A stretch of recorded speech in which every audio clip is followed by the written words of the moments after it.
All right. So, first thing on the agenda is the project status report. Oh, sorry. Okay, and I will share There's my Lauren. screen if that's okay. Oh, I need to be enabled to share. Find her way. Lauren attending at 6:03. Thanks.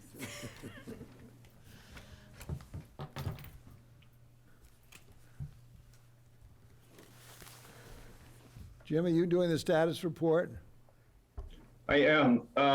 It's just waiting to. I have a table that I just thought I'd show for reference. Let me see if. Okay, good. The sharing's working now.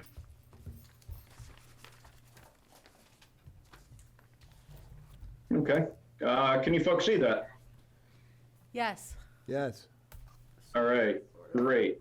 All right. So, so this is what we've been using for a status report. There are a couple of things here that I will, verbally update as opposed to, literally in the table as we're going along here.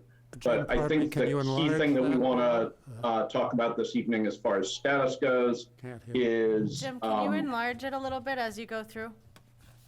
Yeah, sure. Is it big enough that you can see now? You got one more gradation? You can There we go. Oh, there you go. That's better. Sure. I can make it larger or smaller. It just means more or less of it is visible. All right. So as far as the master plan chapters go, the idea is to reach this task 4, which is the master plan chapters, by about June of this year. And so far, we have a draft land use chapter. We have, when we presented the PowerPoint on that, and I'm sorry, the draft land use chapter is in process of being completed as a draft. The housing chapter, that's due in May of 2022, so we have a little ways to go for that. The presentation on that, which notes March, won't actually be this evening. We're doing cultural and historic resources and transportation this evening. I'll update this to note the next time that we're doing it. But one of the things that I wanted to ask about, and this can be later in the meeting, is whether we want to try and accelerate the meeting schedule to meet, say, every 2 weeks for a little while to kind of catch up, or whether we want to extend the time frame of completion. But we can get to that a little later. Economic development, you folks have seen the PowerPoint on that, and we're working on the draft chapter, which will be developed soon. Natural resources, there was presentation on that back in September, and we have a draft chapter that, it's in draft and I've shared with Patrick, and we're going back and forth on it now to complete that.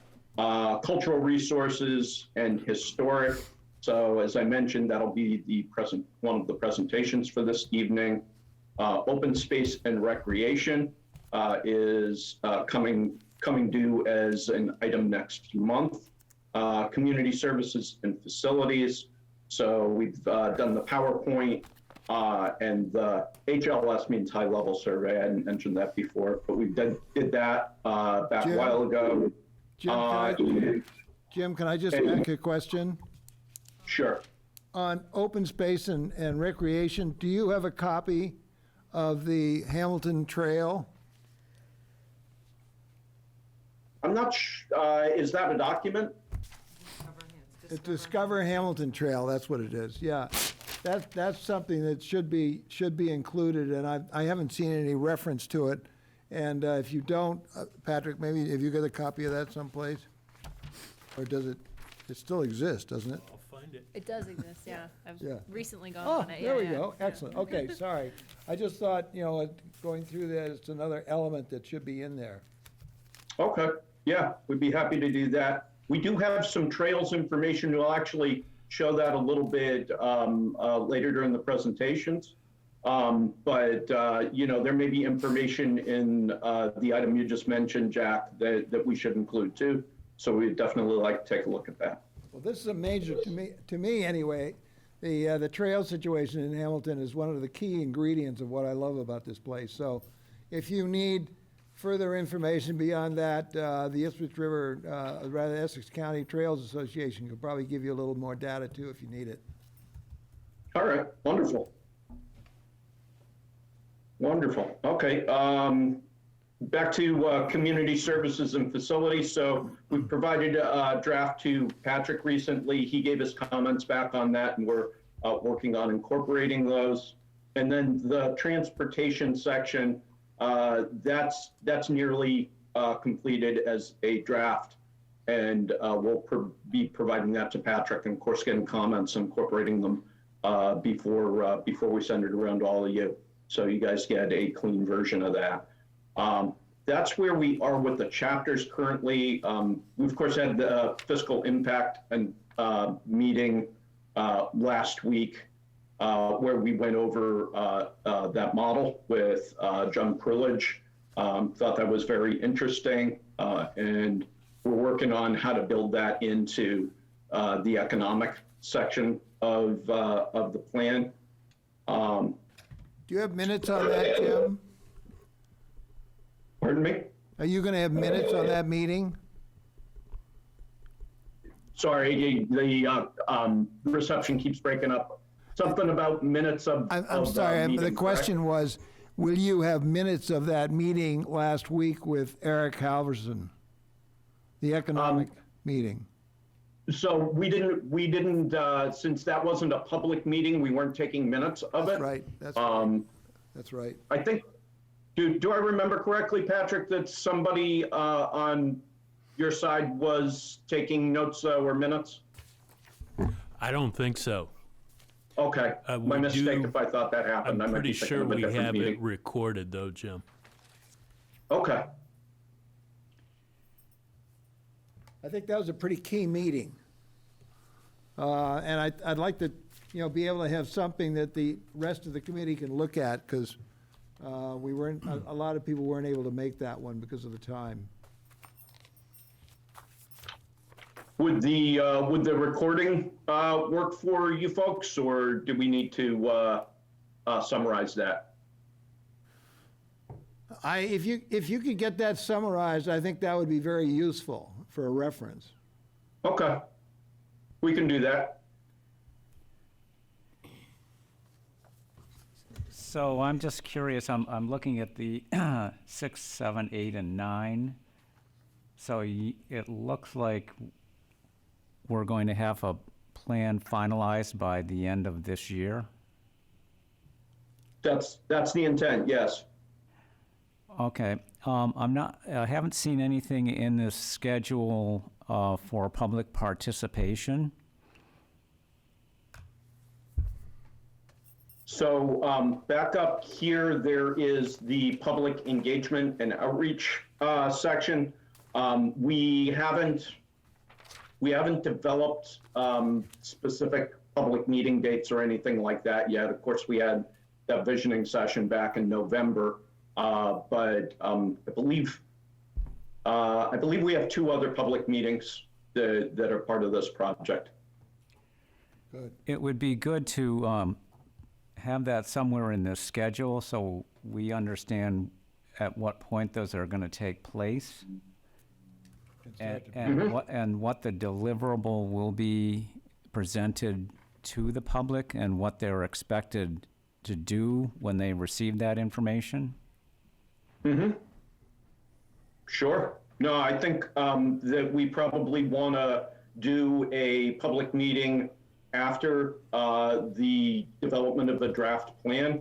So say about the July timeframe, I would recommend, which would give us time to finish up the plan and then, provide it for public comment or public review anyways for a couple of weeks. That's not- And then a meeting following that, and then probably another one once we have comments from that and any other elements of the plan built in, and do another public meeting, I'd say roughly in the early fall to finalize the plan. Yeah, I think that's, July meeting would be really problematic, as you get very poor attendance. You're into prime vacation season, and people are not paying attention to what's going on in their town.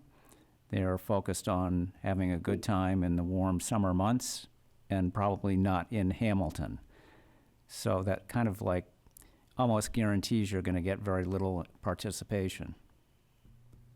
Unfortunately, that would include me in the middle of the month, and I'll be far away. If we could, I would suggest moving that up perhaps to June. What's the feeling on that?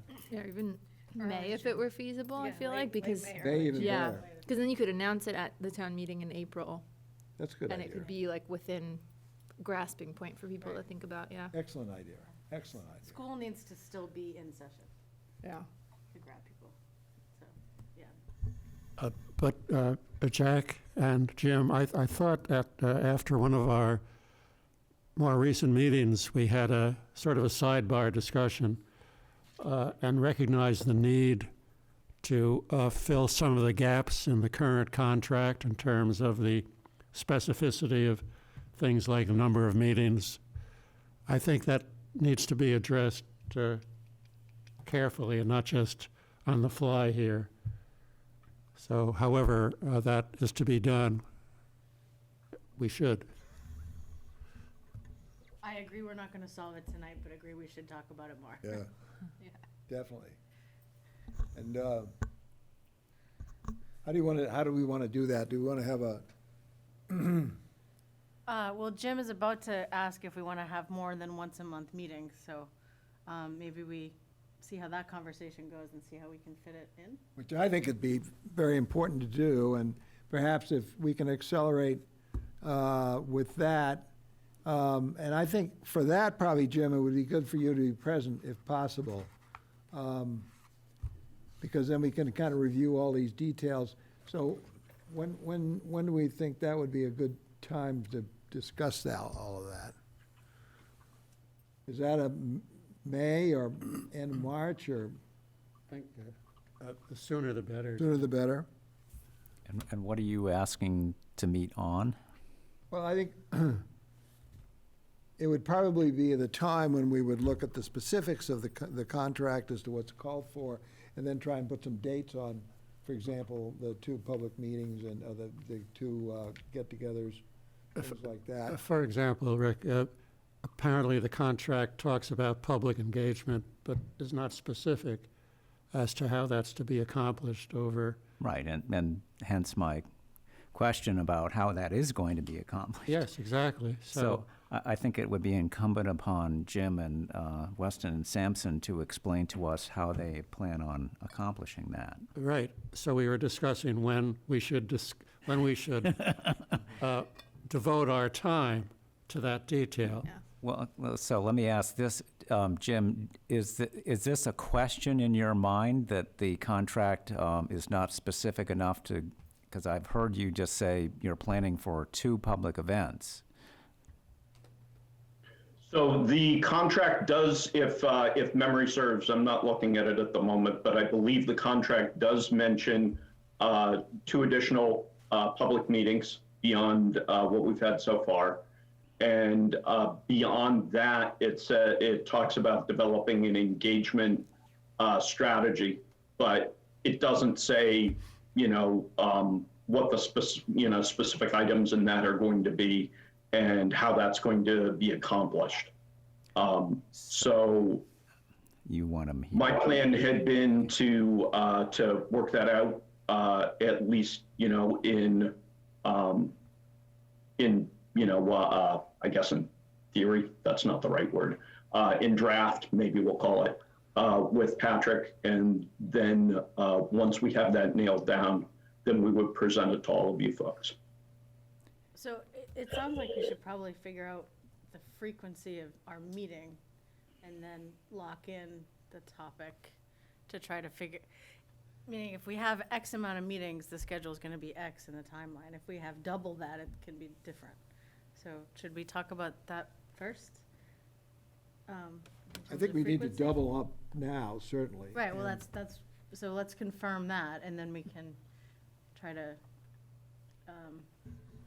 Well, like, does everyone feel like we should be meeting more often? I mean, I think we need to Yes. keep the momentum. And Yes. We've been losing it, it's like, I agree with that. Absolutely. um, So we're once a month now, so we do it on the, what, every 2 weeks? we're at second Thursday standing.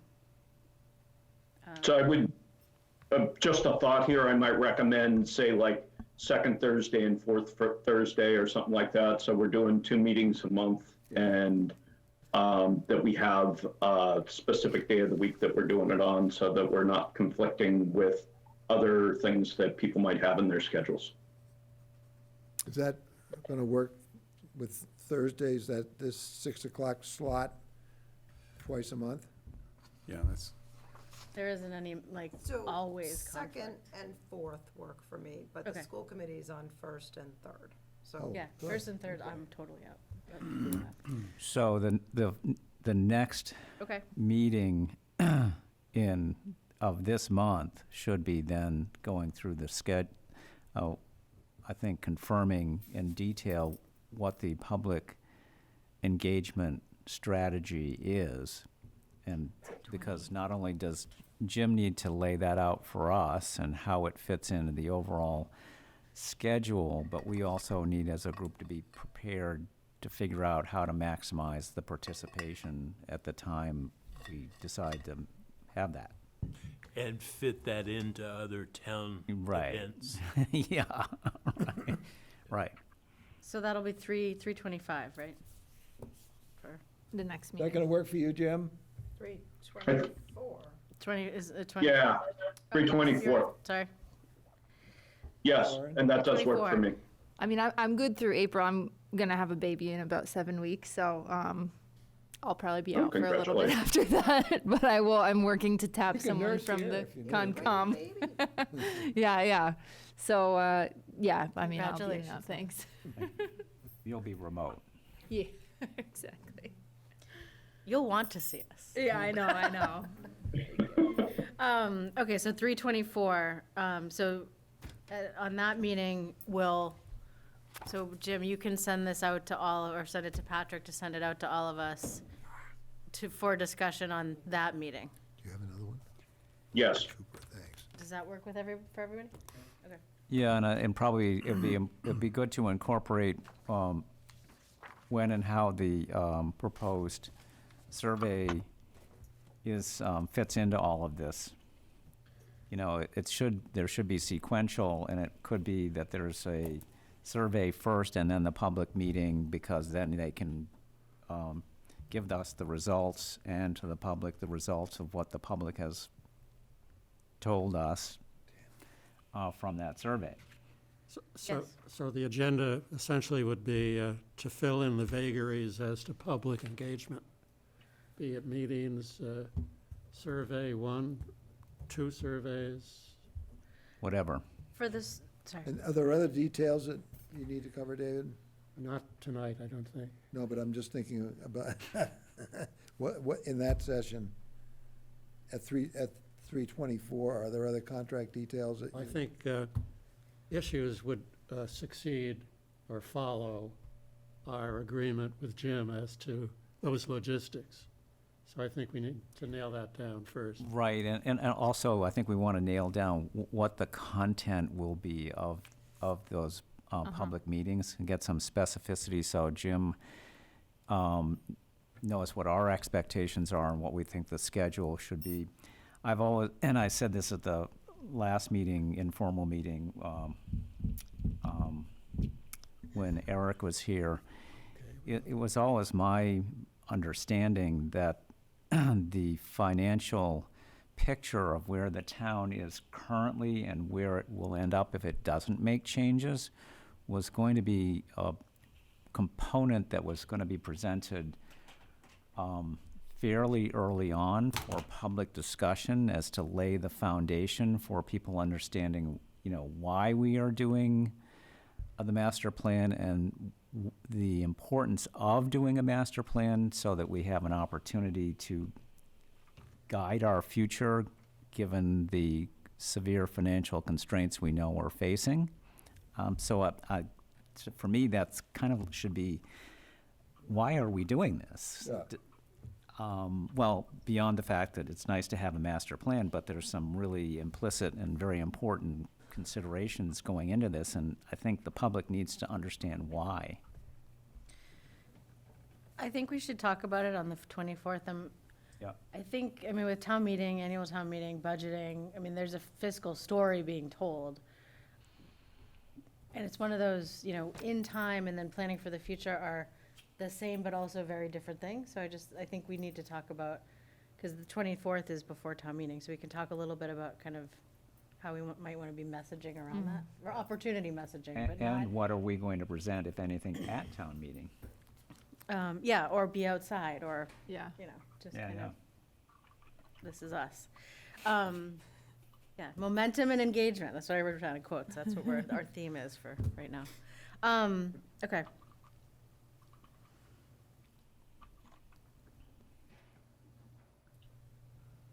Okay, so as far as, next steps go on the meeting, I'm just gonna, sort of verbally summarize here. So going forward, we'll do these meetings, master plan committee meetings, on the second and fourth Thursdays at 6 p.m.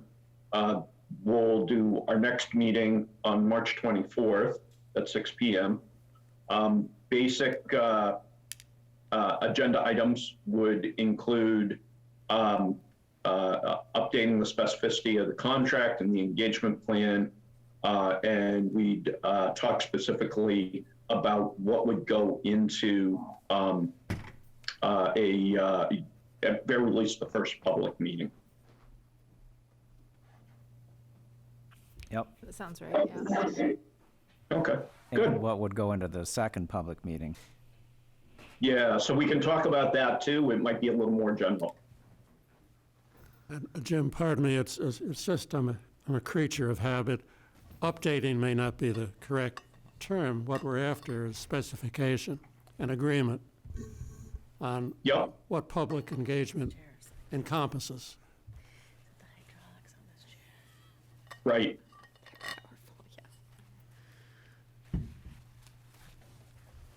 Okay. Do we want to move on to the next agenda item? Yeah.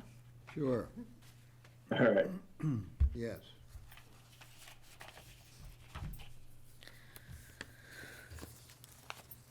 Has everybody had a chance to look through this handout? Yeah. And we're going to look at it again. And we're going to look at it again. There are a couple of updates to it, not major things, just, sort of clarification and some addition of material. Jim, when you were just showing the last one, it seemed like you were a little, your connection was unstable, so if we want to see the presentation, but we don't need to see you if it's better for your connection. Yeah, I think it probably would be. Hold on a minute.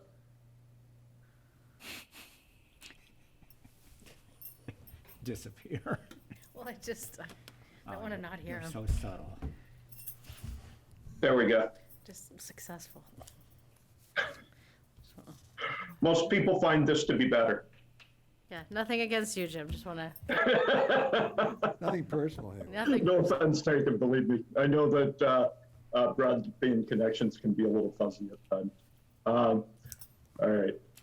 So anyway, this is a master plan meeting, obviously, and we're going to talk about a couple of specific elements here of existing conditions. the cultural resources and historic resources in Hamilton, transportation, circulation, and transit. The idea here is that this is a presentation of existing conditions. This item summary of next meeting at the end, that's, I apologize, that's a bogey in this, what's listed as an agenda here that was supposed to be taken out. All right, cultural resources and historic. So, Jim, two of these things are the same thing, Hamilton Historic District and Bay Road. sorry, say that again, please, Jack? Hamilton Historic District and Yes. Bay Road are the same thing? No, they're not. One's a road and Well, one's a you district. see the designation? I mean, the Historic District is on Bay Road. And, Do you want, when we're presenting it in the, written materials, do you want us to combine the two things? I don't know, what do you feel? I just feel that they're both the same thing, so, I mean, the description is the same, Well, and, are they, is one the roadway being a scenic historic road and one is the properties, or? but then we ought to label it differently. I don't know, that's what I'm trying to. The way the designation captures, melds the two, Okay. Hamilton Historic, Local Historic District, and the same designation for Bay Road. Yeah, so I was wondering if maybe where we, in this presentation, we have it obviously separate, but where it says Hamilton Historic District, we could put including Bay Road, and then it would cover the two of them. Yeah, that would be better, because Yeah. not all Yeah. of Bay Road is in the historic district. Right. But it, Yeah, is it Bay Road as a That's true. throughway is what's historic about it, or it's really just the well, part of Bay Road? it's the historic Route North, Route 1A, Yeah. and from that standpoint, it obviously was the connection with Ipswich, which in 1793, which is interesting to me. I sort of looked at the sign the other day and saw 1790, that's 10 years after the Revolution ended, which is kind of amazing. Yeah. So it sort of tied us into Ipswich, and then we broke off as the first parish from Agawam. There is a section that is signed Historic District. That's correct. But it is kind of two things. I don't know how we want to designate them as two different things. One is the road itself was a historic route. And secondly, there is the historic district, relatively clustered around the First Congregational Church as a specific part of that Bay Road, which sort of ties it in. So maybe they are two things, but I think we need to designate them differently. In us, just to sort of, not to call both things the same thing, and somebody says, huh? I think the historic district, though, goes beyond Bay Road, though, doesn't it? Am I incorrect on that? Pretty much not, I think. It's close to It's it, just those- but some of the those side buildings that are roads. clustered there at the First Congregational Church. I think I would opt to have two of them, because they're distinctly different. One is very contained, the other is that historic pattern Yeah, travel. so use, the kind of, language yeah. starts to become important. I think that's Yeah. where I'm Just heading. Just work on the designation, Yeah. keep them separate, but work on. Yeah, the Bay Road designation should specify it's the utility and the route, not the land area Yeah. itself. That's the special thing. Sort of the main post road north from Boston, which sort of tied us into the old seaports of Salem and Boston and so forth. So I think it's the language that I'm looking for different. So one of the things I guess we could do is in the report itself, just put one after the other so that we can talk about them both together, but we can, define what they mean, because it. It would be confusing otherwise. Yeah. Yeah, I would do Bay Road first, because obviously that was sort of the route. And then at a point on the Bay Road, there was this settlement that split off from Agawam, from Ipswich, and said, we're on our own now, boys. Let's we'll go from there. And girls. They may have said it that way. I don't know. Historically Yeah, accurate. exactly.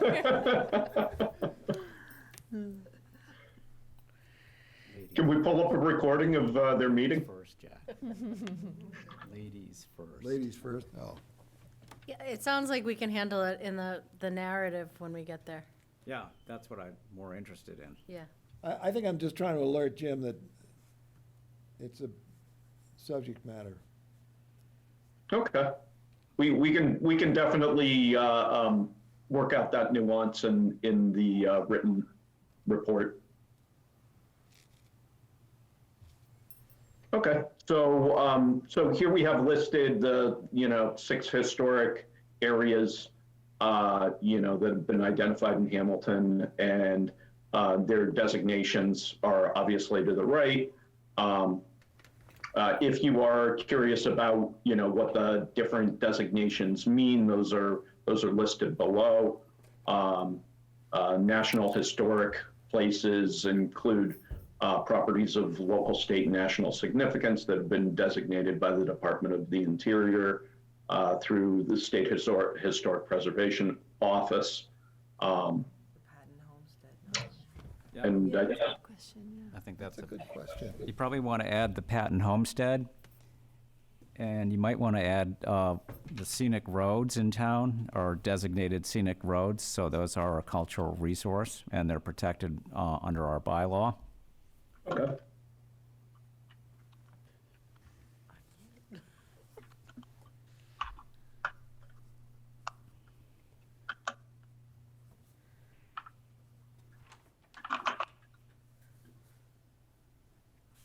Okay, moving on.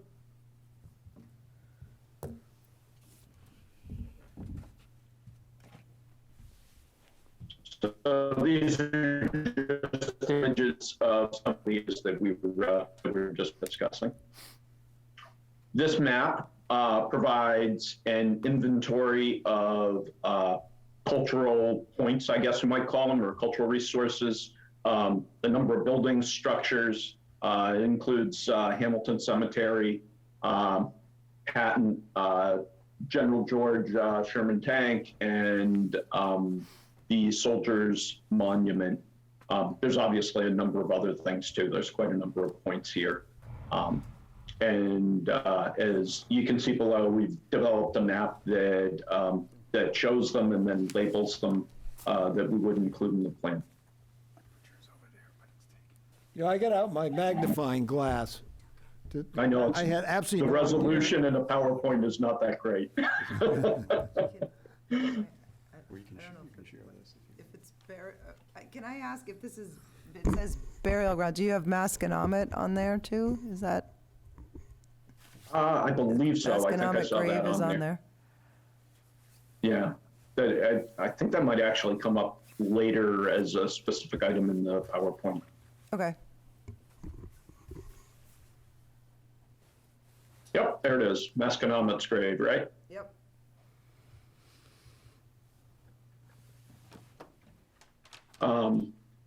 Heritage landscapes. So on October 21st, 2004, Hamilton residents attended Hamilton's Heritage Landscape Identification meeting to compile a list of the town's heritage landscapes and to identify issues relating to preservation. This was then documented in a 2005 report, Hamilton Reconnaissance Report, that's sourced down at the bottom of the slide. Here are some examples of key items that were included in that report and identified, I guess, during that meeting. I don't know if there are other items that you folks would like us to bring up beyond what we've already talked about this evening. But these are some of the areas that we're going to identify. Meadowbrook Farm doesn't exist anymore. Well, it's sort of, Meadowbrook Farm? It does. Yeah, that does. oh, Yeah. I'm thinking of The other one. the other one. Green No, Meadowbrook Farm still Green exists. acres, green. I What is forget- Yellow House Field? I don't know what Yellow House Field is, and I don't know what Norwood Mills is either. Those are the two. I think Norwood Mills must be the old foundation over on Winthrop Street at the river. Yeah, Yellow House Field. Is that it? From Bridge. Is it on the, It's the Clarks. It's the Clarks, Eh? Yellow House Field. Yeah, that's the Clarks, oh, plus? yeah, on Bridge Street. Yeah. I never knew that was Norwood Mills, to tell you, I thought it was Willowdale. Norwood Mills is Willowdale? Well, there was a settlement on Winthrop Street there at the mill, at the river, for the mill, and then they moved all those buildings to Mills, Oh, yeah. Mill Street in Are Hamilton. you talking where the bridge is, the stone Yeah, bridge? yeah, exactly, it's Um, Woodbridge. On Woodbridge. Highland Avenue No, between it's the the, Woodbridge. is it Wood? Oh, you're right, there was another mill, There's a mill also there. It's at the stone bridges too. at the end of Waldingfield Road. Yeah. That was there, I don't know which one it is. I don't know The either. Willowdale Bridge? That's on this map. Well, it was the village of Willowdale was on Winthrop Street and became the source of the buildings. They were moved down to downtown and they were put on Mill Street. There is a Mill Street downtown, isn't there? Yeah. I should know these things. Norwood, that would, I'd love to know more about that, because I've never knew anything about Norwood Mills. Yeah, right next to where Black Oak Farm is, it used to be the old schoolhouse. Can we add to the 23rd, the readability of a lot of the maps we've had produced? It's just, I can see 1A and Highland Street, and every other street is not, and not that every street needs to be labeled, but a few of them. It's just hard to navigate these maps. Do you remember when we had the residents, be like, I don't know, Yeah. so, okay. Okay, can we move on? Sounds good. And I'm pretty good. Moment, just making a note. Can't read them any better here. Okay, moving on now. As it happens, we're going to transportation, circulation, and transit. So, as I'm sure you all know, Hamilton has two principal highways. They are state routes 1A, and which is also known locally as Bay Road, and State Route 22, which is town maintained, even though it's state road. There's also the Newbury / Rockport MBTA commuter rail, which runs through the center of Hamilton and is in its downtown area.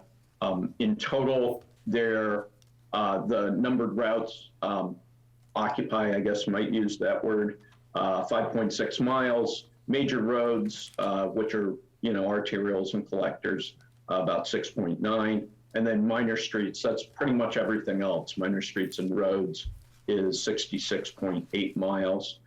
When we're talking about arterials and collectors, we included a definition down at the bottom here. Arterials are high-capacity urban roads that sit below freeways and motorways, where collectors are major and minor roads that connect local roads and street within arterials. So that just gives you a little bit of an idea of what all we're talking about when we're looking at these. This is a map of these areas, and I think it was Kristen that was asking about adding in more street names. We can certainly do that. Getting enough street names here so that maybe like the arterials and connectors or something like that are all labeled. For the purposes of this map, we haven't done anything like that yet, just, not to make it too busy. But in the plan itself, we can certainly do that. Jim, a lot of those things you've designated as roads are in fact bridle trails. They're just, trails through the woods. So these, I don't know how legible or how easy it is to read down at the bottom. Sorry about that. But there's a legend and it indicates state roads are these green ones. When we get over to these red ones, which is I think maybe what you were referring to, Jack, Yes. those are actually, they're referred to as DCR roads and trails, but they're really, many of them are unpaved surfaces, so gravel surfaces or natural surface, and a lot of them are trails. Is that what you have in mind? Yeah, they're paved with pine needles. Yeah, right. I think it might be nice to have them on separate maps, but then on the webpage, have them a little bit more interactive to see.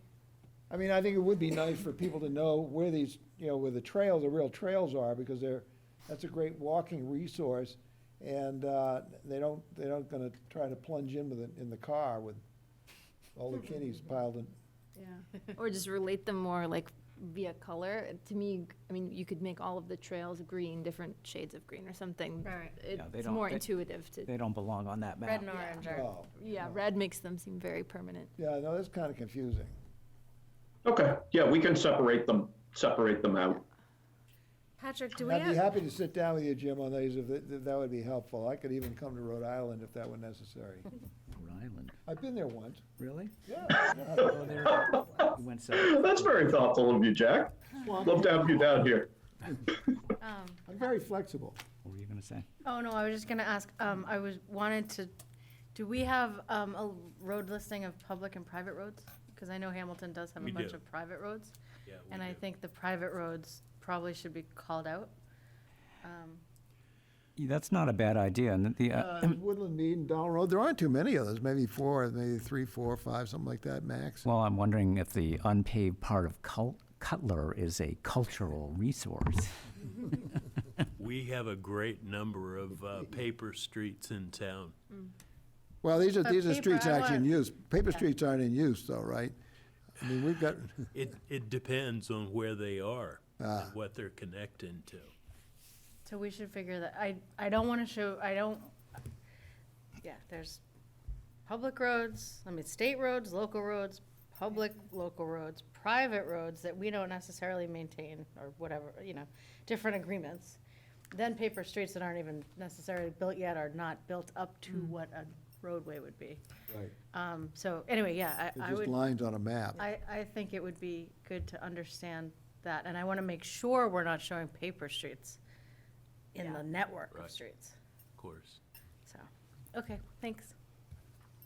And Patrick, did I hear you say that you guys have coverage that shows private roads versus public? We have a list. I'm not sure we have a map of it, but we definitely have a list. Okay.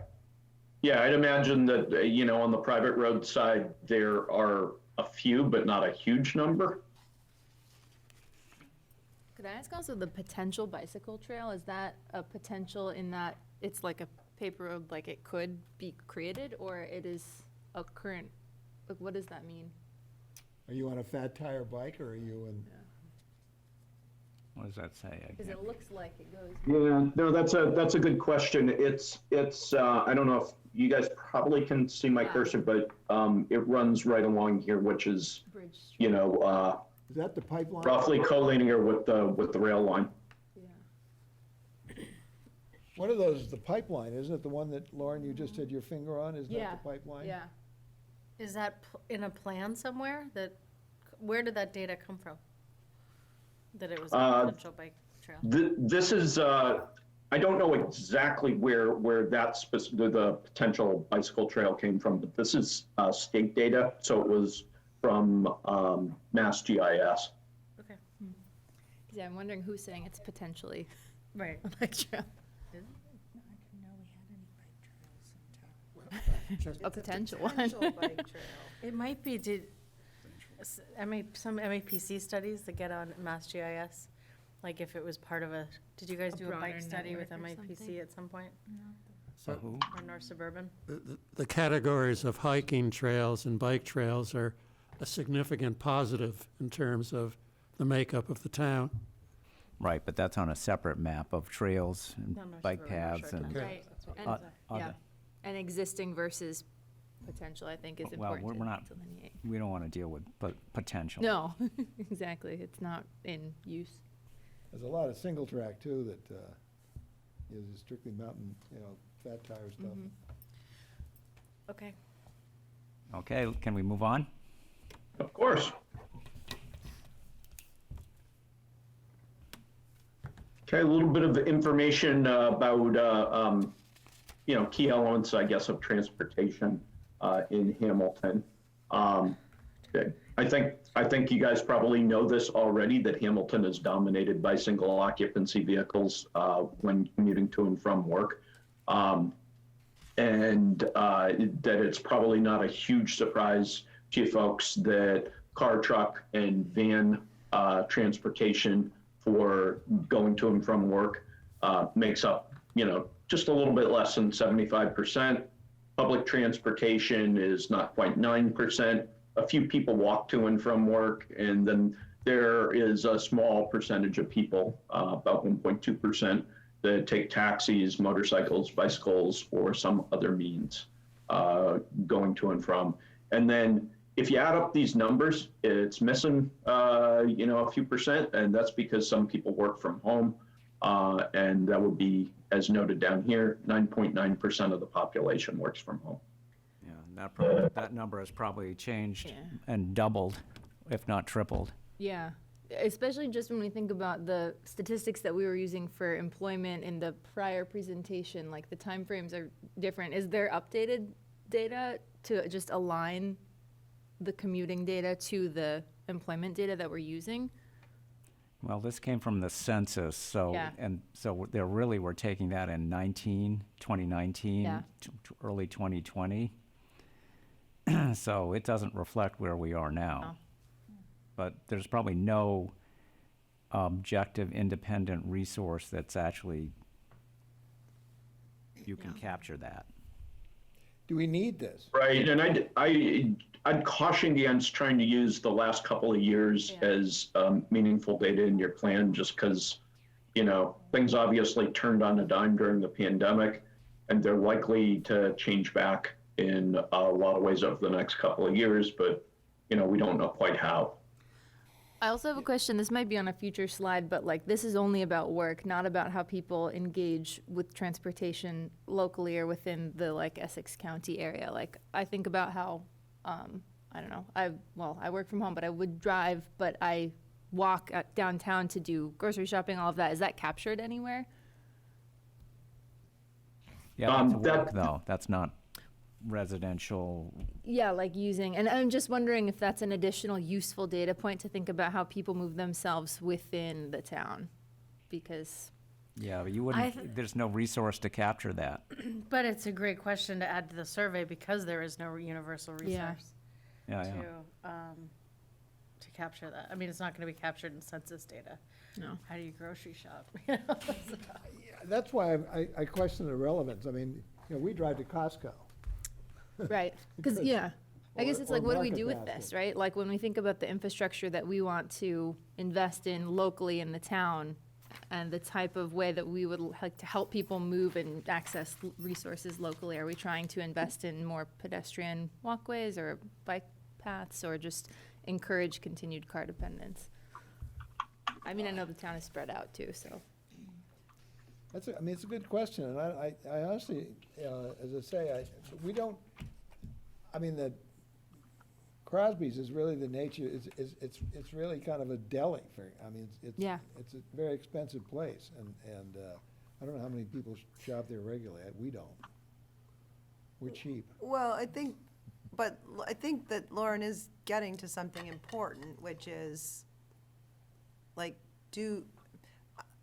I'm just thinking about the difference between, like, where Lauren lives and where I live. There is nothing that I can walk to at all. Where do you live? I live on Echo Cove Road. Oh, wow, yeah. So there's a difference, like, is there a way to capture that, like, if you live in the downtown area, you actually can walk to public transportation, go out to dinner, walk to, like, I don't Yeah. know if that's And important. is it important? I don't don't know, but I just also don't know how.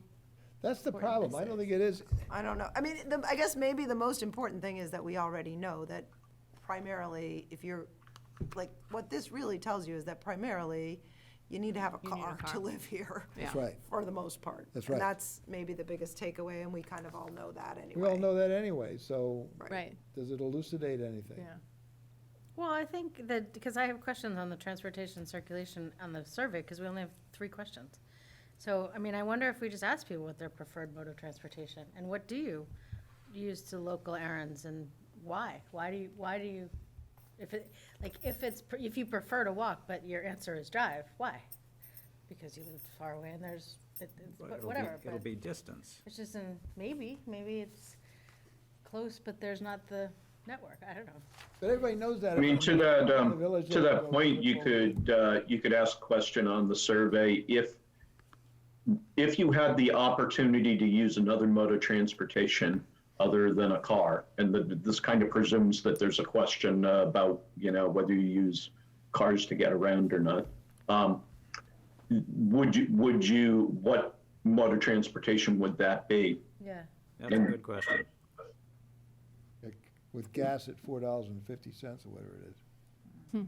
Yeah, all right, I wrote it down.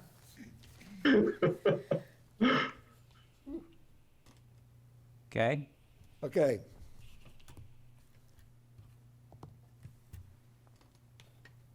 All right.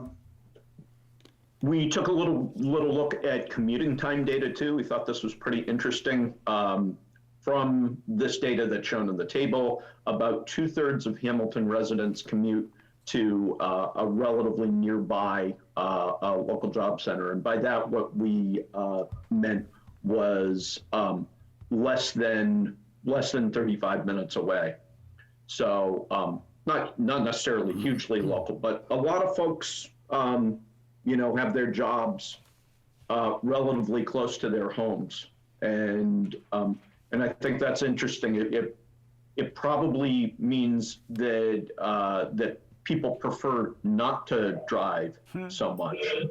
Well, given the state of our highways, there's a good reason for that. That would actually be an interesting, if you could add that to that 2/3 of Hamilton residents commute to nearby job centers within, and you quoted a number of miles.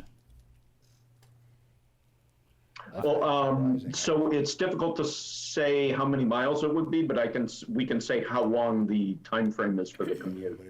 Yeah, well, when you introduced this, you stated a number of miles, and I think that would be good to, just so people understand, 2/3 of Hamilton's commute to nearby job centers within whatever that number is, 10 miles, 12 miles, 15 miles. I said within a time frame with less than 35 minutes. Okay, that's fine too. Okay. Yep. Definitely can do that.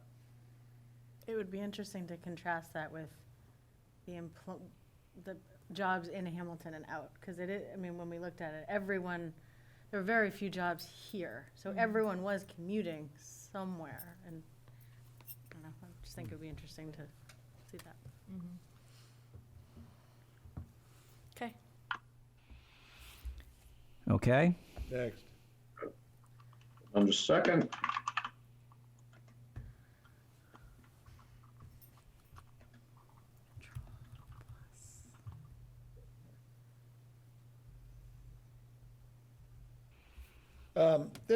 Jim, the problem here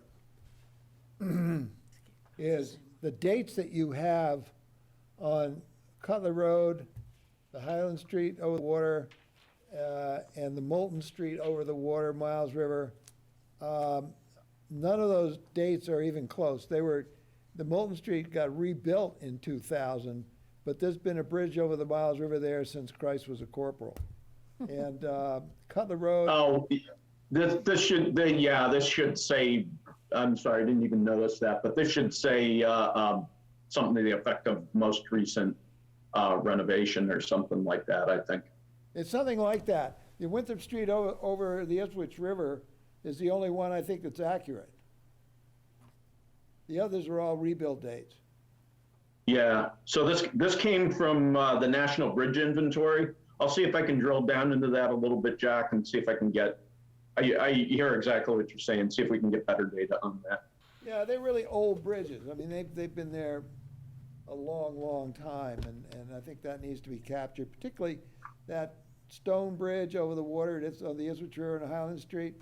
That was you know, that was built way back when the mill was operating, and Remember it's part they- of its problem. Remember, they rebuilt it like 15 years ago Yeah, because well, it flooded. 2009. Because there was a huge flood. Yep, yeah, there was a big dip, and it wasn't built to be exposed the way it is.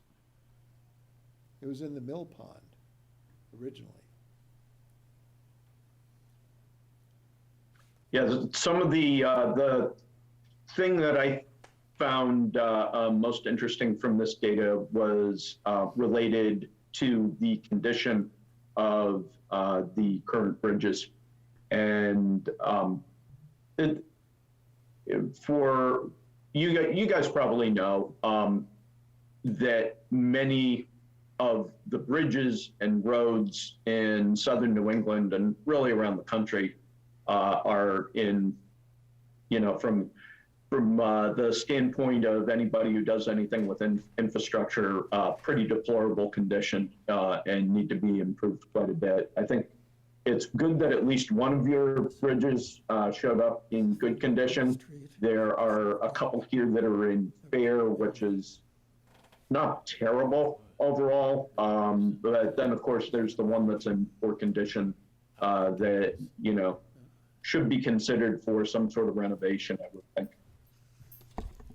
Jim, we have a small bridge over the Miles River here on Bridge Street that got reconstructed very recently. Well, that's true.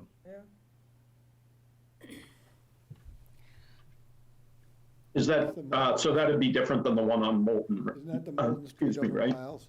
No, No, 'cause no, it's on There's on Bridge Bridge Street, Street, just there's right over here. Okay, all Yeah. right, yeah, I'm with you. Does that mean that this location is incorrect? No, no, it's Moulton it's an Street? additional one. No, Yeah. no, there is a bridge on Moulton Street, but there's also a bridge on Bridge Street. Yeah, we're just Okay. missing one. Amazingly That's enough. all over. It's in Winter. So that kind of goes to my question to, it might be to Oh, Patrick. wow, wow. Do we have culverts that actually technically are bridges that aren't culverts? That may not be in a bridge inventory, national bridge inventory, but under like state, state, at least Mass DOT, what they'll pay for and which program you use. A lot of culverts that span a certain amount are technically bridges and not culverts. And I know there's a lot of like stream reclamation and other things. We want to, you know, not divide wetland areas and species, and sometimes you need to act under the bridge when, I don't know. Yeah, that would be a question I'd need to put to DPW. Okay. Just in terms of if we're using this for, like, this is historic kind of cultural bridges, but also like if we're looking for it for funding things and linking it all together, it might be important when we're looking at bridge. Absolutely. Bridge funding. And it's funny, it's like 8 feet is X and then 11 feet is something totally different. They look exactly the same. So I don't know. I don't know exactly. It doesn't aren't the numbers. But- Okay, would like to move on. Please. All right, so pedestrian facilities, due to the rural nature development in Hamilton, sidewalks are not always part of standard street design. What we're showing here in these two images on the right-hand side just happens to be an example of a street with a sidewalk. On the left-hand side, this is Mass DOT, I don't know, interactive mapping database. And we believe we can pull information about existing sidewalks in Hamilton from this. That isn't something that we've done yet, but that's something that we think we can do. The one question that I would have before we go and do that is whether you guys already have a GIS coverage of sidewalks, in which case it may be more up to date, more accurate than what we would find from Mass DOT. Yes. Sidewalks are, there's a, we're probably not gonna do a whole lot of more sidewalks. Maple Street, I think, is the narrowest road in town. It would be really helpful to have an inventory of, I mean, because this is every street in Hamilton. Yeah. I mean, and some of it you feel safe because it's a small street, and others it's like you're toe to toe. It would be helpful to understand the sidewalk network, especially on arterials and connectors. That's what I think is. I mean, the tiny little streets, I'm not that worried, but arterials and connectors, there's gaps that I think we should definitely be talking about. I agree. I think that on those, those that you just listed, it would be good to see where we actually have sidewalks and where the gaps are. I agree. And we don't, when you go down to arterial and connector, you don't have that many roads. I mean, No, there's not very many. And 6.8 Was it miles. Essex Street that we spent all that money to do that consulting study? And it turned out that the sidewalk was a non-starter because it crossed the road 7 times due to the topography of the road. And they said it was so much more dangerous if somebody tried to walk up a sidewalk and crossing the road 7 times. The Whoop. baby carriage wouldn't make it beyond the first 3. Well, I guess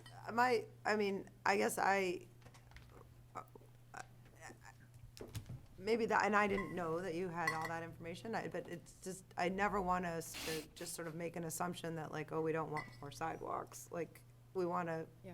On main roads and no, absolutely Yeah. need more sidewalks. like, I think we want to at least have all the information and go in with the assumption that like, let's be open-minded about whether that is, and then that's useful. And then you can bring in that's useful information that we've had a past study. We're actually in the process of deriving that in the capital committee. And there's 150,000 extra to do roads and sidewalks. And he said, well, how much is going to sidewalks and how much is going to roads? And then they didn't have it broken down yet. And we asked Tim if he could develop that kind of information. Yeah. So I think we will actually push ahead. Jack, it appears to have become in greater focus. Tim indicates, because the select board requested it, that there be 400 feet between school and forest on one side that will have a sidewalk. On where? On Essex between school Oh, and forest, which Tim said was about 400 feet. And he attributed this to the select board. Well, I don't want to spend, I will just say, like, that is where I live, I just said there's nothing I can walk to. The only thing I could walk to, if there were a sidewalk, would be Meadowbrook Farm. I could actually walk there, but I can't. I would love to have that sidewalk. But, I just think, I don't think we need to belabor the point. I just say, I think it would be good if we have that information to look at it. I think we're gonna try and generate that because they're Yeah. looking for more money and it's gonna be either roads or sidewalks, and I don't know which, and I'm not sure Tim's made a decision on that. So that'd be a good thing to actually generate CapCons after it, so let me make a note. And could I just ask, in the category of sidewalks, are road crossings included in that? Because I do feel like a status of like how safe road crossings are is a very relevant aspect of the connectivity provided by sidewalks. I think if that question's to me, I don't think that road crossings would necessarily be included in sidewalk walks. You're talking about a pedestrian crossing Yeah. from one side of the road to the other, correct? Yeah.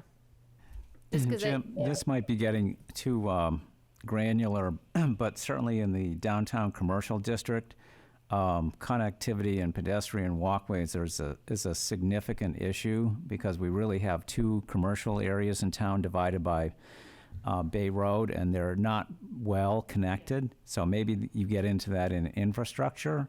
I don't know, but it's an important issue that should be discussed because it's one of the key things that inhibits really the attractiveness of the downtown, and it impacts the businesses and people feeling comfortable traversing the various, the 2 economic centers, one on Railroad Ave and the other in the shopping center. Yeah, okay. So that should be, I would say that should be a recommendation in the plan to I don't know exactly what the next step would be at this point, but I'm guessing it's to conduct some sort of study of that to see what it would take to improve that, and then to figure out what the capital expense would be, and try and implement something, correct? Yeah, that would be really helpful, because it's a key issue that's going to drive some important decisions. Absolutely. Could you say where those two areas are again? I want to get them in the notes. There's the Railroad Ave is the primary. Is that on the north side? I can't know. I don't know what direction that is. It's Railroad Ave West. west, Goes west. and then on the east side then is the shopping center. That includes the railroad station platform, and CVS. yeah. Probably a 6 or 8 retail establishment that's really the heart of the commercial district on that side. Yeah. Okay. I mean, I think that one is the one that I would probably say if you're gonna take one to advance like a step or two further, but I think it's important, I mean, we don't have a lot of intersections that are key intersections, and I mean, we have 5 or 6 maybe of, that there's actually something kind of major happening. So, I mean, it might be worth just identifying them, just so they're on the radar for, we should be looking at these to make sure that they're safe for pedestrians. And I mean, at the end of Asbury Grove and Highland and Asbury, I mean, that's just kind of wide open over there, and there's a lot going on right there. And not to say we design it, just at least highlight, this is one of 6 intersections in town. Well, I think another one that's gonna come is where Asbury Street hits 1A, Yep. and there are times when. Right, well, I wrote that you down. Need to just, Yeah. stop everything so they can get out for an emergency, or, whatever it's gonna be. There may be a lot of people there here in the future and so forth. And I don't think any of our intersections work as well as they could for all users and modes of transportation. Hey, Jim, are you familiar with the Complete Streets program?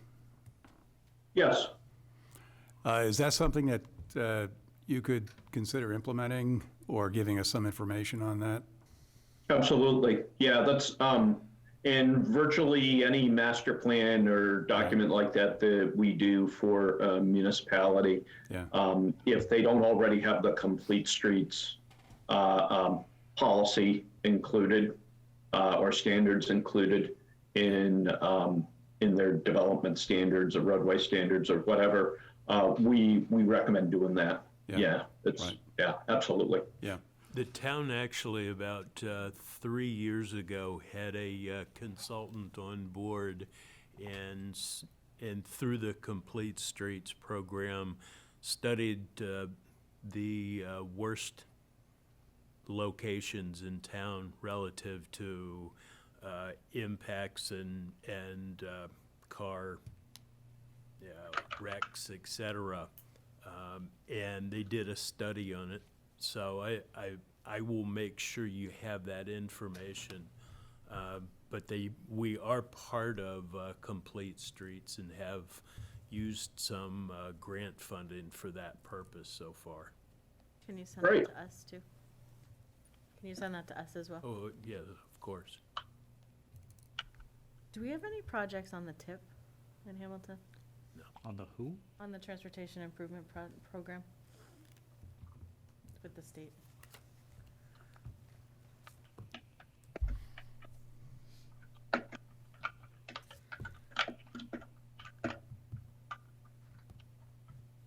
Not sure, I heard the resolution to that. Do you guys must have a couple, right?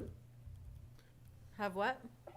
Well, I think, The question about the TIP, you guys must have a couple of projects on that, correct? No, Patrick said we don't have any projects on the TIP or in Complete Streets? No, on the TIP. Yeah, Patrick said we don't have any projects on the TIP. Okay.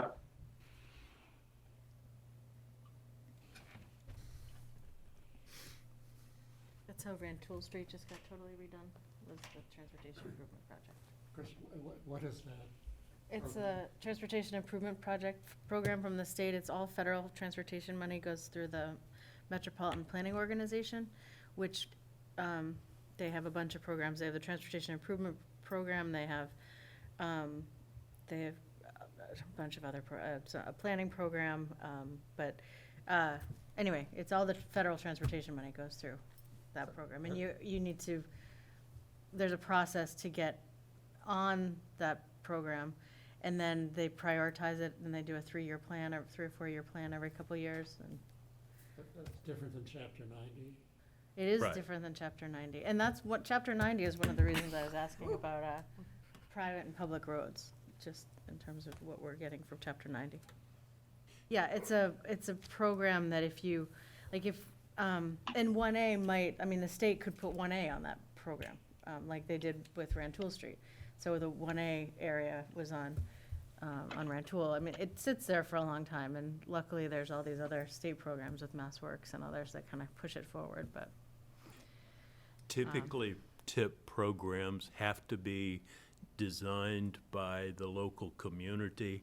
They fund that design. It goes in through a competitive process, and then the state determines the ones that they want Yeah. to afford, and they work that into their, what they call TIP years. Yeah, in the old days, college graduates would go gray before a project would be done, but things are changing. So we're not proactive in that. We don't, I'm sure the DPW may have pursued some before, but we haven't accumulated design work for projects that are TIP ready. Yeah, the only reason I was asking is that if there's a public process that builds consensus that something is a really high priority, that's usually what you go to when you comment back to the TIP as to why they bring it up to earlier year, that's all. So, sorry, I learned. No, I just had a question, Jim. Have you come across this Hamilton Wenham Village Vision and Action Plan from 2014? I don't believe I've seen that, no. Well, you should, because the MAPC conducted that and did a study with, it was a grant from the, Bar Foundation? Thank you, Bar Foundation. Yeah, because it just What was articulates the, Rick's what exact was the point name of about the the study again? connectivity between the two commercial districts, and they have all these recommendations in there. And I was just curious if, like, we have pulled from that at all here, or also if anything was done within the town in the last 8 years as a result of this report. No, No. but Okay. Fertile ground for that's on HDC's agenda. Okay. Now that it's done with Willow Street, we're looking at how we can work with the town to actually plug into these federal and state grants, because that really is where I think we may be able to assist the town in focusing its resources. Could somebody give me the name of that report again? I want to make sure I take a look at Lauren that. has it open, maybe she can email it to Yeah, all I'll of just us. email it. Yeah, I'll email it to everybody. It's called the Hamilton Wenham Village Vision and Action Plan. It's on the town website. It's under the Hamilton Development Corporation. There are a number of studies there. You might actually want to check that out. Oh, God, we've had very. Say again? Was that the Urban Land Institute? Well, that was a separate study. There was, the Urban Land Institute came and did a study on economic development in the downtown as well.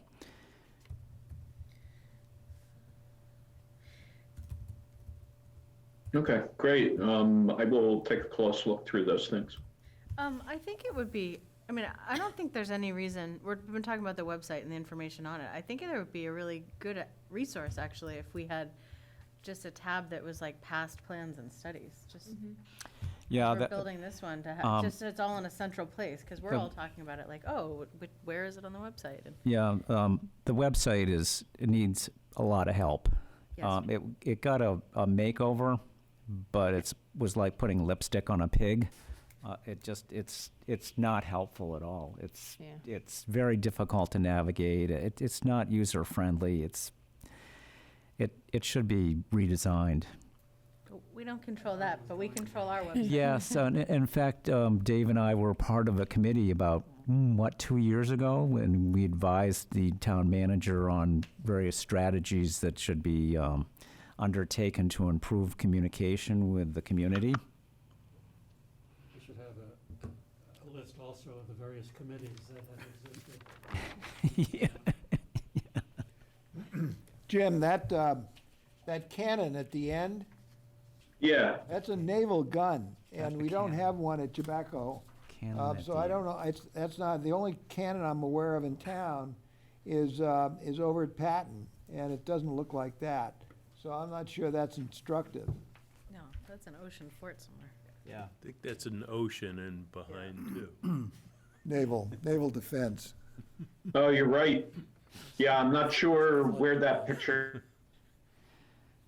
came from. That's probably We will, one of we the will find we'll Hartland find more appropriate pictures for questions and answer slides going forward. We do have a cannon if you need a cannon, but. Yeah, we do. Yeah, I thought I knew that you had a cannon. I didn't look at it closely enough because it was just a question and answer slide. I thought, oh, nice picture of the cannon, and kind of move from there. But we'll try and refrain from using stuff from other towns. So Jim, when we had talked just to set the agenda, this was intended to be just a kickoff of these two elements and then to think about and come back to? That's correct. Yeah, so at this point, we really haven't talked about actions and recommendations moving forward, and the existing conditions are, still being drafted up. And so what we would recommend is that at a near-term future meeting, maybe in a couple of weeks, I don't know if there would be time in that agenda or not, but that we would take a look at this some more in some more detail, and think through recommendations and actions that you folks might like to include. And our thought on how to do that would probably be to let us take a shot at coming up with some initial ones so that you have something to react to, providing that to you, a few days in advance, and then talking about it during one of these meetings. How does that sound? Good, Yeah. good. Good. Do we want to try and fit that in 2 weeks, or do we think that you gave me some other items for the agenda, and I don't want to shortchange those. But I feel like we might have time anyways. Do we want to try and do it then? No. Okay. I think we have a lot to talk about the whole timeline. Yeah. That's a lot of topic. And Jim, I'd like to talk about at the next meeting more the website and the Google Docs, and I think a lot of our next meeting on the 24th should probably be really kind of administratively kind of heavy, of just to make sure we're all on the same page, if others agree. Okay, good. I'm just pulling back up again our agenda for the night so that we know roughly where we are here. So, but for next time around, we'll also include the website and the Google Docs site. As you just And a requested. discussion about kind of our base map that we've been using, because we talked to Caroline about it a lot in the beginning, and it was just, can we just get a base map that the average person can just locate somewhat a little bit easier than having only like 3 roads listed? So just as we talked about arterials, maybe a couple connectors. Yep. Do you want us to do that and then present it next time around, or do you guys want to talk about it a little bit more and then we would put it together? Or I don't know, maybe there's a little bit of both that happens. I have no problem with you taking a shot at improving it, and we can see it and see if it works. I think we should address something specific. Yeah. And Okay. while we're on the subject of maps, I didn't quite understand. We're going to have maps that will show walking trails, bike trails. How about horse trail? Well, those are still the same trails. Okay, but sufficiently labeled and identified as community assets. Yes. Yeah. but Yes. distinctly separate from roads. Yes. Right. Yeah. Yeah, no, Yeah. I think that's a good point, because those of you that have been here a long time definitely know, and there are a lot of people just don't know. Like, can I Most ride my people horse don't on know. this trail? I mean, and then you see horses going downtown. I mean, but like, That's true, I had no idea. I you petted could- some last weekend, right down my street. Yeah, but I don't know, and anyway, good. So where are we in the agenda? We in number 4, public survey? We're on survey. Yes. I'd like to wrap this up, you know, Yeah. as quickly as we can. We've been here almost an hour and a half. Yeah, I didn't intend to go word for word through it. I just wanted to give kind of some of you weren't here at the last meeting. We walked through kind of a different format. The highlight, or those of you that have it in gray, kind of the gray light, I just had a couple questions. But first, Patrick, when is the warrant getting mailed? I'm not sure what that date is. But, so town meeting is what day? April 7th. I think, So it's April 7th. No, the 7th is the election. Oh, okay, April sorry. 5th? Second, Wait. sorry. I think things are going to the printer around March 17th. Right, so it's getting mailed next, It's a week. so it's going to the printer next week, or it's getting mailed? Going to the printer. But you'll need to have it in hand 2 weeks ahead of time, so it's gonna go, who we mailed that, Friday or Monday, right? I guess. All I know is FinCom has to have its stuff together Yeah, by that date. okay, I'm just only saying that, because anyone who wants to comment can comment, but, if we wanna try to capture the mailing of the warrant, if the town manager says that's something we can do, and the town clerk. Are you trying to combine the two? That's what that was kind of what was discussed, if there was something going out already, should we try to capture that? And anyway, so that timeline is coming up rapidly, so, if we did wanna capture that, I think it's important to get it on that, and we can talk a bit to Joe. and we can say, drop it off at town meeting, Yeah, see you there. yeah. If they can, Well, somebody's gonna have to drive that from this committee. what, What we just discussed, is getting the survey done and incorporated into the mailing. All right, so Jack, I'd suggest you try to connect with the town manager to facilitate the inclusion of the survey in the mailing. Yeah. I think we'll, Tomorrow morning. yeah, tomorrow morning, we'll do that. okay, so that's just time frame. So, we added the kind of different ways to say things. So I had a question on like 4 or 5 of these. Before we get to that, the Yeah. second line, there's a typo. Master plan needs 2 ballots. Oh, yeah, Yeah. right at the top. Needs sought balance, Oh, yes. yeah. Yeah. My goal was to get it to you today. I know I have to do a skim over, as well as formatting's not awesome, but wanted to get the subject matter.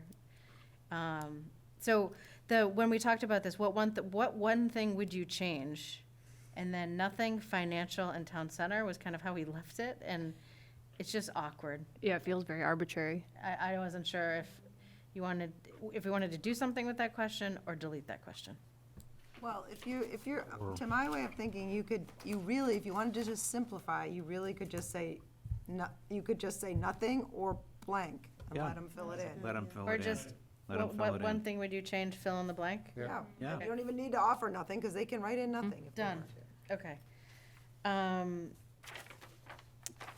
Transportation and circulation, I just thought wasn't meaty enough, but I think based on our conversation tonight, we can add a question that if you had the what mode of transportation do you typically use, or most often?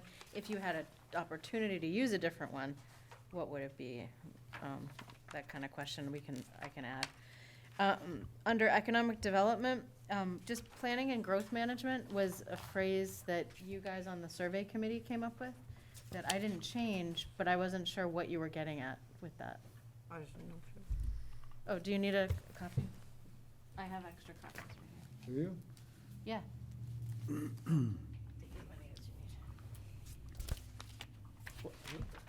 I don't- So what's your, Didn't que- understand the question. Chris. so what's Just your what do question? you mean by planning and growth management, when, that phrase? I see it, yeah. Maybe it could be better worded by more intensive growth management planning. You're passing those over. I don't know, I mean, you had it in future land use as well as economic development.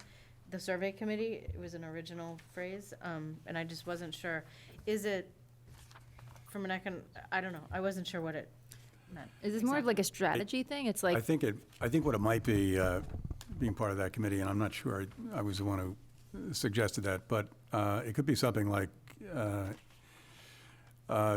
hiring somebody to do maybe a charrette for the downtown area, town planning, design charrette. So it might be something along those People lines. won't know what that is, though. Well, I'm just telling you right now. Do you- We can explain it in No, more no, detail. I know, but we're trying to figure out what the wording is for the question. I think we're trying. Civic planning? What we're trying to get at is, should the town be more intensively investing in a more robust planning and growth department? Proactive planning, Yeah, I mean, yeah, so, okay. should tax dollars That's- be, Yeah, focused on a more intensive concentration on planning for the future of the town? So just In a land substitute- mass, in a land use context, not planning financially or educationally or. yeah, no, okay, I am very glad I asked the question, I So wasn't, strike management and kind put in of- department instead? I mean, we have one, but we bogged down Patrick so much that it, Well, Yeah. it's under-resourced. yeah, no, I know what you're getting at, I just really didn't know it. I was thinking of like growth are you looking that there's too much and you want to minimize it, like No, No. more intensive. be more strategic about it. investment in planning. strategic? Yeah. Okay, good. I'm glad that's what it meant. Well, and some of these things that I feel like there were some words that carried over from the original survey Oh, yeah, in 2004 that could be you improved. guys were, so that will be rewritten to something more in line. So in both instances that occurs is in economic development. Why does E say redundant? I just said, Oh, sorry, no worries. those were notes. I would not let this go out in this form. I just wanted to make sure we had something to talk about.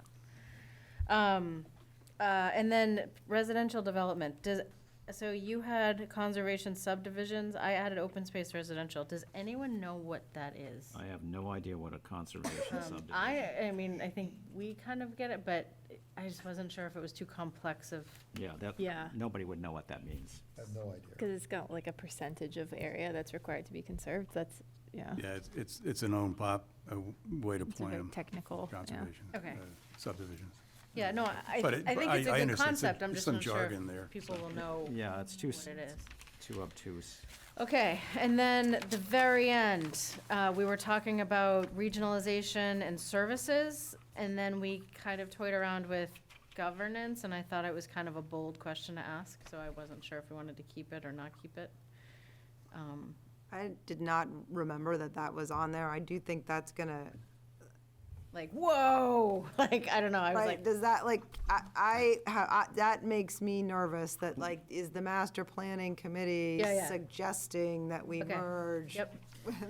that? that was exactly my popular fear and topic. worry, I was like, no, okay, let's not put it on there. Okay, I have like a touchy-feely addition, but I just feel like, to me, it would be useful to understand, like, if or why anyone who lives in Hamilton stays in Hamilton relative to moving to Danvers or relative to moving to Ipswich. Like, what is it about this town that uniquely is something that they value? And it could be an open-ended question that maybe we don't get responses to, but I don't feel like is addressed in any of these questions. Like, what is the unique value proposition of living in I Hamilton? think that could go on part 2, under living in Hamilton. I think we've got, Yeah. think you could go one deeper, which is, and it might just be, what do you love about Hamilton? What's Yeah, the best like thing what about keeps you here, Hamilton? kind of. Yeah, what, but I think it would fit right in there, and then have it open-ended. open-ended. Yeah, I think that's a good question, because one of the things that I've been thinking about in my role is how do we provide recreational, cultural resources to keep adults in town after their kids are grown? And somebody mentioned to me, I worked a lot with senior population over the past 3 years. And then somebody said to me the other day, well, now it's time to work on, say, adults, right? Because lots of people contribute to the quality of life for kids, that's all checked off. But there's that middle ground of people, because if you think about it, I mean, when I look at sort of my bone of contention, when I look at the rec department's book, there are 50 pages of activities in the spring and summer brochure. There is 1 page for adult activities, and that revolves around pickleball and then maybe swimming at Gordon College. And I think, wait a minute, what are we as a town doing to retain citizens here? We used to So- have volleyball. What? We used to have volleyball. Well, we don't even have that now. I think she's talking about a larger picture of how I think that's a very good point. Problem is that it's totally focused on children, Right. not adults. Right, which is fine. Kids are an important part of our population, and we need to think about adults also, right? Well, I think to bring it back to what Lauren was saying, is that one thing that's very good about just leaving it very open-ended is that we're gonna get really good information about, right? Like, Yeah, if somebody and we wants can- to answer that, like, the best thing about it is that all the, whatever, you're getting adults that are answering that question. And so we'll they- tag it to the demographics of like, how old are you? Exactly. But the thing is. You don't have a about question about that, if they have it kids. might be helpful to put in And also some ask sort of adult recreational suggestions activities. here. And I say that because we don't think of this town as a town that has the potential to provide reasonable resources to keep adults here. You know, people don't think about that. They think when their kids graduate from school, well, there's nothing here for me anymore, I'm going to move. So that's why I would suggest maybe putting something in that would trigger, oh yeah, if we had more cultural activities for adults, a lecture series, or we had tennis or something like that would appeal to adults, then maybe they could jump to adding something of their own design. I will try to, so like adult activities, adult recreation activities, spaces. We did hear it in September. I mean, people said, I saw all my friends on Saturday, and then my kids graduated from high school, and I didn't see anybody anymore ever. So, like, I wanted to see That's the everybody. only thing that glues this town together, really, is the educational structure. If you're not plugged into that, then there's little for you to be doing. So that's why Well, I there's a think. lot of regional stuff. I mean, you've got all the concerts all summer, and you've got all, Well, that's not a lot. That's occasional, once a week. Well, I think what Rosie's getting at is there's no infrastructure for ongoing engagement for adults, whether it's recreation, entertainment, education. There's just nothing. There is absolutely nothing, and I did think about that, and it was at the visioning session, so that's, and I've been thinking about that for a while, but how do you even approach it? How do you even reach that group? Because there's nothing to coalesce people to get the information. Right. And I think we should get at it in some of the cultural reasons. I mean, what we just talked about was pretty skimming the surface. I mean, we didn't talk about any of the events we have in town and the, what did I write down?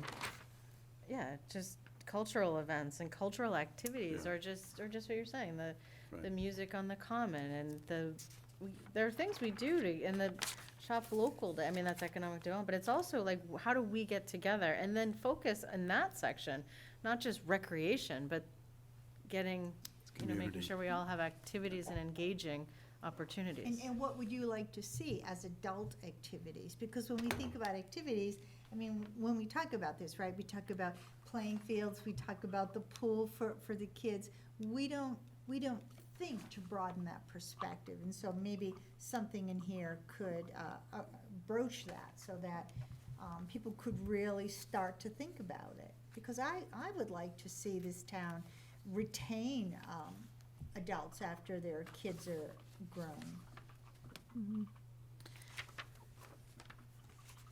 One other thought I'm having too is just, I mean, all of this, and I don't know how to address this in the survey, but all of these services don't need to exclusively be provided by the town of Hamilton, right? There are so many opportunities for like collaborations within the Essex County more Right. broadly. So, like, the benefits of living in Hamilton are not only the activities happening in Hamilton proper. Well, right, because, I mean, Like the we- Castle Hill concerts in Ipswich, Right. I love. Right, and, those like, are it's all fabulous. relevant and still part of what you obtain by living in this town. That's certainly true. And we would like to think about some maybe lower key activities that people could relate to. I think one of the things talking about is, well, I guess it's that way, Patton Park. There will be a master plan for Patton Park. It dawned on me that, holy mackerel, that's a town, that's our only really town park. And it's used pretty much as playing fields. And so part of the master plan is to make it usable by everybody. And so that would be a great asset for broad usage. And it also would bring the mindset of our town folks that we are not just a community for children. We are a community for adults also. So what can we put in this park that would make you feel, make you look forward to going to Right. visit the park? I'm happy to make the first round of edits. I would love to hand it back over to the survey committee, just to Actually, I finalize would it. suggest not, because you have a very tight time frame. You need to mail it out within the Okay. next, we don't need to see it anymore. Okay. It's done, it's whatever it is, it's done. Yeah, just I have agree. One question, But if someone wants to help with Patrick and getting it out to the mailer, that would, right, I would like help. under 12D user fees, that's a good addition, but why exclude school fees? Excluded, what? Where are you? That wasn't something that I put in, I just had, Part 12D. I, part 12D, I didn't say excluding school, I wrote it, did I write it down as a note? Election. I don't have a preference, if you guys wanna say, I would Yeah. suggest, or E, user fees for schools? No. Well, it's kind of, it kind of like is very narrow. I think it could be user fees, for waste collection, recreation. Yeah, why don't we um, just say user fees for town services? There The you reason, go. I'm wondering, I don't think you should exclude schools, but I also am wondering if, like, user fees, if you have a kid in the school, that means a specific thing. Yeah, So if I were a parent, I think the only thing I would think about is school and, well, but you're gonna put it in parentheses, waste collection. well, I think what she suggested I can is take it out. strike schools and just go user fees for town services. Or just take out Yeah. the whole thing, you tell me. I think it's a good category to include. Yeah, I think you should include it, just, but I think, Yeah, just say for town services, yeah. Yeah, I'd get rid of the rest of it. Yeah, it's confusing. And I'm just reading it. Most important and least important is not quite the right way to ask this question. So, Yeah, what does that mean? so it's kind of like if you, like to raise revenue, what are your preferred yes, Important. yes. preferred Methods. methods? Yeah, it's just not, I didn't, sorry, as I was getting to the end, I was like, it's 5 o'clock, I need to send it. The taxes are deductible and nothing else is. That's what it comes back to. Taxes aren't deductible anymore. When you take a standard deduction for a family of 24,000, Yeah, and when you doesn't hit do me any 10,000, good. That's the problem, 10,000, you can't even take property taxes. No, anymore. 24,000. For a couple, it's No, no, no, 12,000 no. apiece. For property for property taxes, tax, you yeah. can't deduct over $10,000. Right. Do we all agree that we'll try to get this put together and then sent out with the warrant if possible? Yes. Yes. Okay. You know, planning and growth management shows up in almost every one of these sections. It's in 3B, it's in 8B, it's in, I think I found it somewhere else. Yeah, it's in a couple places. That's why I That- wanted to that's okay. understand what you were meaning by it. Jack, can we move on? 10N. Yes. I sent this in Word. If anyone has comments, make the comment and make the change. Don't say, oh, this sounds awkward. Just tell me a suggestion of what it should be. And I will send out the edits that we just talked about tonight over the weekend. Good. Kristen, Jack, you're gonna interact with the Do we- manager about including this in the mailing. Yes. And yeah. may I also suggest that you talk to Bill Bowler, moderator, about your having a spot for just a verbal presentation at town meeting. Yeah. Do you have committee reports right up front, like Article 1?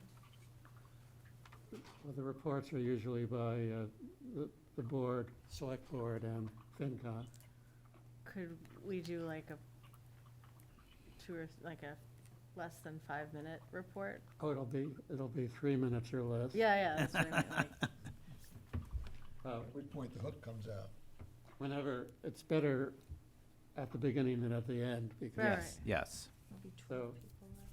And what is the message? public engagement. No, I know, Oh, but I'm sorry. the words.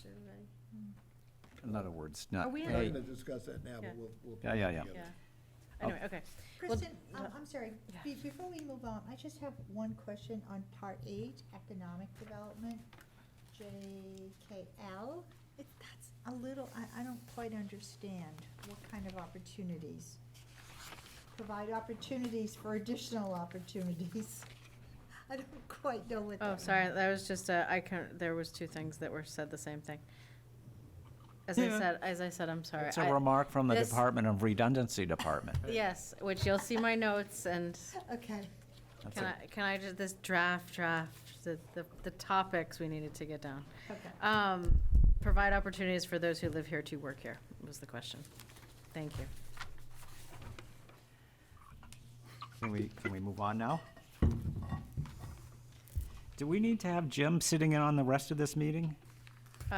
Jim, do you have thoughts on, well, I don't know, MBTA community? I don't have anything particular to offer about that at the moment. Patrick had sent me a map that I can pull up if you want.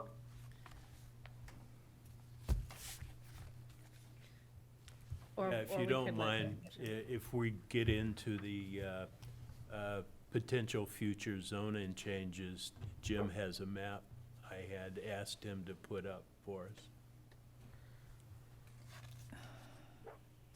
So we're moving on to, What- on item 5. But wouldn't this fall into sort of the end of the master plan report? Because there are several potential zoning changes. There's potential zoning change for expanding the commercial district to include the Winthrop school site. There's now the potential for rezoning, expanding the commercial overlay district to the Gordon Theological Seminary. So I'm not sure where this fits into the overall discussion, other than just a sort of, hey, this is something that we're looking at.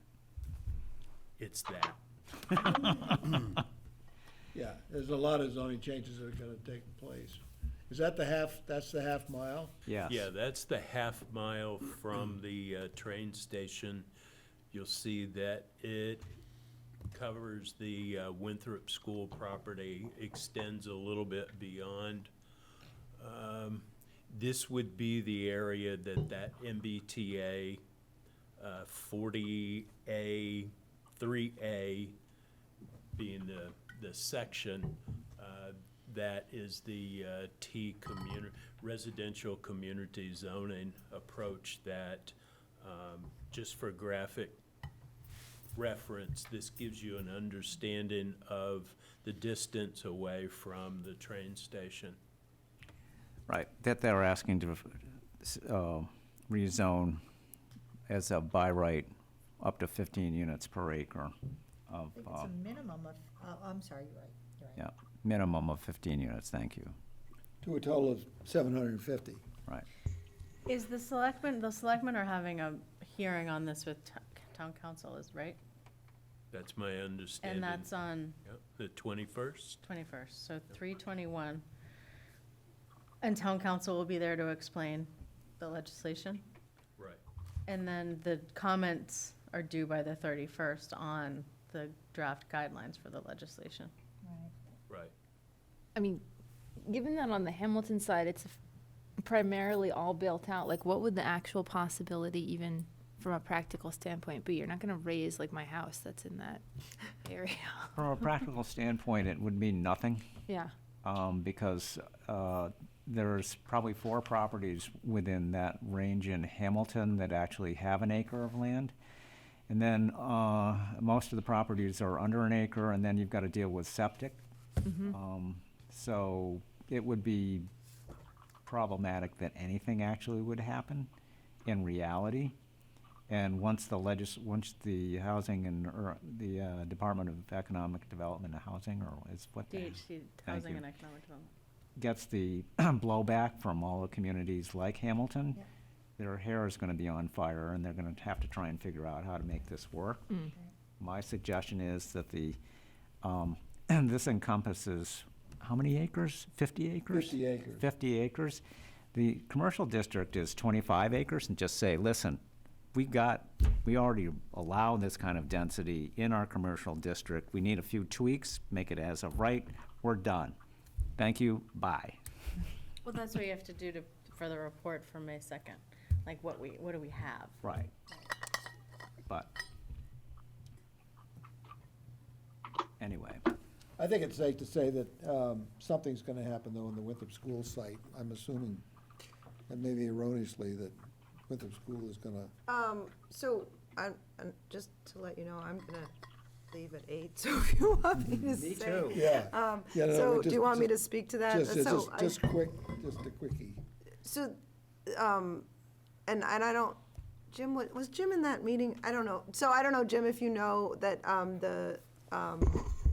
so the school district was invited into the very first step of the MSBA process, looking at, our elementary schools.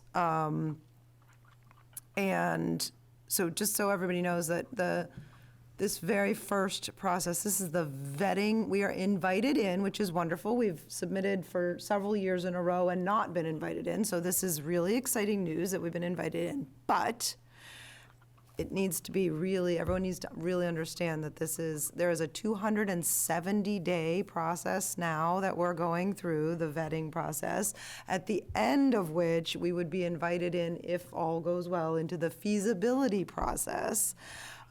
So my understanding is that expectation-wise, while we have no, anything is possible, but that we would not expect, shovels to hit the ground for 5 years.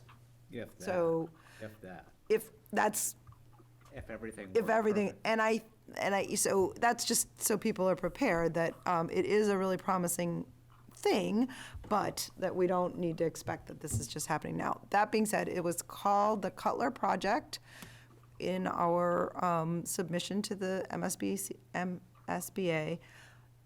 That does not mean that and the idea would be most likely that it would be a combining of the two Hamilton elementary schools, Winthrop and Cutler. That does not mean necessarily that that would be a building at the Cutler site. It could be a building at the Cutler site. It also could be a building on another piece of land in Hamilton or even in Wenham. It's not set in stone. No, but the feasibility study is designed to determine If we were to be invited into the feasibility study, one of the things that would be really important is what does the community looking for? And so these conversations around the desire, or interest of the community in the Winthrop site being potentially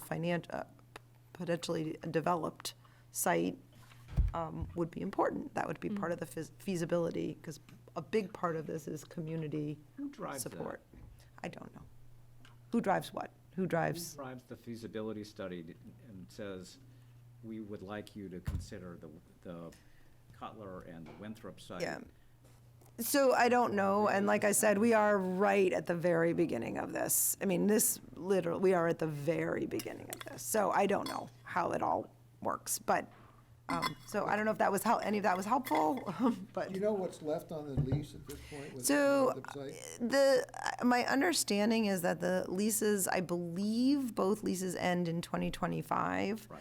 But it really is, there are no payment leases, they're just, like, we can work, I don't see that. By leases. So It belongs to the town of the Hamilton land belongs to the town and the school district leases them, Oh, okay, all right.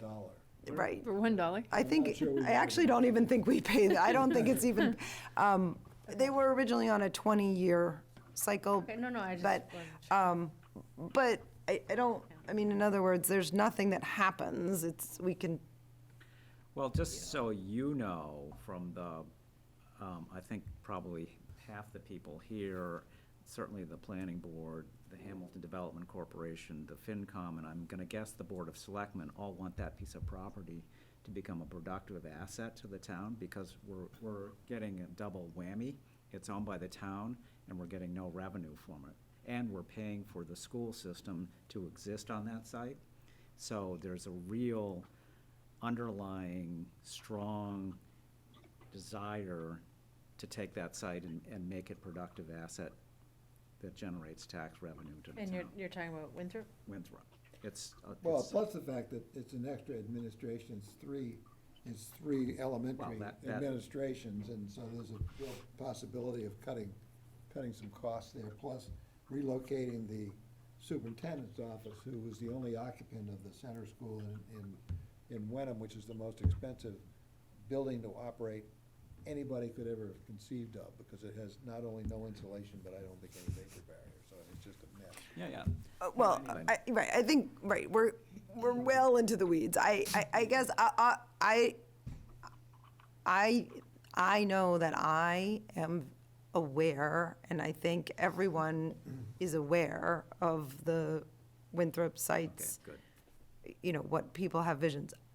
That, I guess all I'm trying to say is everyone is aware, and community input is going to be part of the feasibility study. However, it is true that the MSBA wants to look at everything. So there's no way for me to say, oh, yes, we'll just tell them they can't look at Winthrop. That's No, not gonna they be. should- No, they should look at Winthrop, but, I'm just giving you sort of the layout. Yeah, no, And that needs to get into their decision-making. I'm sure they have a protocol that they go through, but the school committee definitely has the ability, and they ought to know the political reality of the community. Yeah. They just can't say, well, just go do this, and then you go, no. Well, I think people are aware, like I said, Yeah. my children went all the way, K through 12, talking about this exact scenario. And my youngest has now graduated from college, so this is not, I think people know, like. No, I get it, but I think it's finally coming to a head, because of this.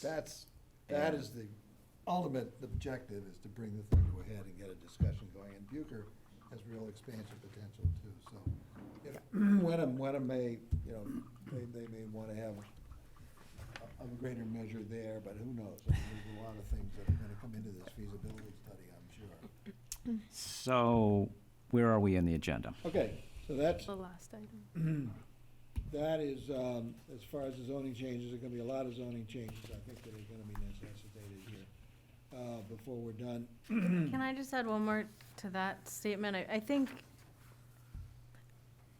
right now, we're in an opportunity window of, like, between state money and federal money and infrastructure. All of these things are happening. Yep. And there's opportunity, and there's things shifting on whatever we are doing at the time, it's happening anyway. So, not to say that, I just think that this process and where we are and our abilities, especially in, a town like Hamilton, that it's hard to move fast, and sometimes you need to move faster than super slow.